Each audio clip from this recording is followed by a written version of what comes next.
کسی میدان میں راستے میں اگر دیر ہو جائے تو وہ واقعہ بھلائے نہیں بھولتا.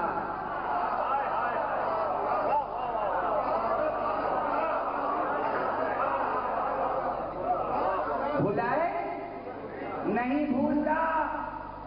اسی لیے قدیم میں پیغمبر نے روکے رکھا. کام مکے میں نہیں سناؤں گا, مینا میں نہیں سناؤں گا, عرفات میں نہیں سناؤں گا, میں مقام قدیم پر روکوں گا. ایسی جگہ نہ شامیانہ ہوگا نہ خیمہ ہوگا, کچھ نہیں ہوگا. 3 دن تک روکا. اس زمانے میں گنے ہوئے قدم ہوتے تھے, معلوم ہوتا تھا کب پہنچ جائے گا قافلہ. واپس آنے والے حاجیوں کے استقبال میں ہر شخص ہمدن تیار. آنکھیں رستے پہ لگی ہوئی ہیں, آنکھیں بچھی ہوئی ہیں, پلکیں بچھی ہوئی ہیں کہ حاجی آ رہے ہوں گے.